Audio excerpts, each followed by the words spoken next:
అధ్యక్షులైన రోజు నుంచి మన కార్యకర్తలకి అండగా, నాయకులకి అండగా, ఎక్కడ ఏ విషయం అవసరమన్నా కూడా పరిగెత్తుకుంటూ వచ్చి మనకి అండగా నిలబడుతున్నాడు. కాబట్టి కార్యకర్తలకు చెప్పేది ఒకటే, ధైర్యంగా ఉండండి. తప్పు చేసిన వాడు ధైర్యంగా ఉన్నప్పుడు తప్పు చేయని మనం, సంక్షేమం అభివృద్ధి చేసిన మనం ఎందుకు భయపడాలని కూడా ఈ సందర్భంగా తెలియజేసుకుంటున్నాం. మీకు నియోజకవర్గంలో నేనున్నాను, జిల్లాలో కరుణాకర్ రెడ్డి గారు ఎంపీ ఉన్నారు, రాష్ట్రంలో జగన్మోహన్ రెడ్డి గారు ఉన్నారని కూడా మేము అందరికీ తెలియజేసుకుంటున్నాం. మన పార్టీకి పోరాటాల తప్ప కాదు, మన పార్టీ పోరాటంలో నుంచి పుట్టిన పార్టీ, ప్రజల కోసం పుట్టిన పార్టీ. ఈ రాష్ట్రాన్ని అభివృద్ధి చేయాలి అని ఏ కలనైతే వైఎస్ఆర్ గారు కన్నారో వాటన్నింటినీ కూడా 60-70 సంవత్సరాలు ఈ ప్రజలకు అందుబాటులోకి రావాలి అని పార్టీ పెట్టి మీకోసమే ముందుకు నడిచిన జగనన్న పార్టీ, ప్రజల పార్టీ, మన పార్టీ. ఎందుకు నేను ఇంతగా చెప్తున్నానంటే, ఈరోజు జగనన్న అనుకున్నవన్నీ సాధించాడు. ఆయన బిజినెస్ మ్యాన్ గా సక్సెస్ఫుల్,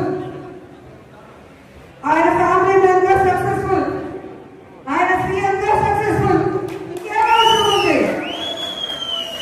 కానీ రాష్ట్రంలో కూటమి ప్రభుత్వం వచ్చిన తర్వాత వాళ్ళు చేస్తున్న అరాచకాలు, విధ్వంసాలు చూసి మనని నమ్మిన కార్యకర్తల్ని మనం కాపాడుకోవాలి, మన కోట్లేసిన ప్రజలకు మనం అండగా నిలబడాలన్న చిత్తశుద్ధితో ఆ రోజు నుంచి ఈ రోజు వరకు పని చేసుకుంటూనే వెళ్తున్నారు. అలాంటి వ్యక్తి కోసం మనం పనిచేయాలా వద్దా? మరి ఎవడో కేసు పెడతాడని ఒకడు, ఎవడో జైల్లో పెడతాడని ఒకడు ఉద్యోగం తీసేస్తాడని ఒకడు ఇలా భయపెడుతూ మనని ఇంట్లో కూర్చోబెట్టాలనుకుంటున్న కూటమి ప్రభుత్వానికి మనం చెప్పాల్సింది ఒకటే, నువ్వు కేసు పెడతావా పెట్టా, జైల్లో పెట్టా,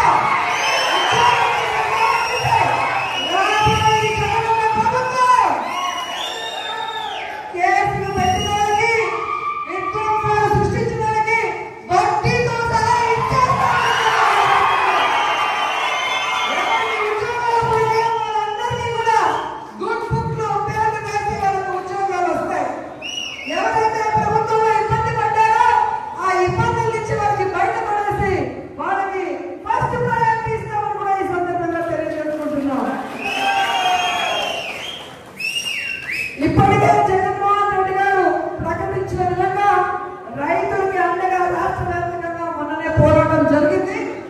రేపు ఈ విద్యుత్ బిల్లుల పెంపు మీద రాష్ట్ర వ్యాప్తంగా నియోజకాల వారీగా ఉద్యమం జరుగుతుంది. అందరూ కూడా వచ్చి ఆ ఉద్యమంలో పాల్గొనాలని కూడా ఈ సందర్భంగా తెలియజేసుకుంటున్నారు. అలాగే జనవరి 3వ తేదీ విద్యార్థుల కోసం ఫీజు రియంబర్స్మెంట్ కోసం జగనన్న పిలుపునిచ్చాడు. అందులో కూడా మనం అందరం పాల్గొనాలి, ఈ ప్రభుత్వానికి బుద్ధి చెప్పాలని కూడా ఈ సందర్భంగా తెలియజేసుకుంటున్నాను. ఎందుకంటే మనం సైలెంట్ గా ఉంటే పచ్చ ఛానల్లో అబద్ధాలు చెప్పడం తప్ప ఇంకోటి చేయదు. ప్రజలు ఎలా ఇబ్బంది పడుతున్నారు, విద్యార్థులు ఎలా మోసపోయారు, మహిళలు ఎలా కన్నీళ్లు పెడుతున్నారో రాష్ట్రం అంతా తెలియాలి. ఒక ఉద్యమంగా ఈ కూటమి ప్రభుత్వాన్ని ముంచేయాలని కూడా ఈ సందర్భంగా తెలియజేస్తున్నారు. ఈరోజు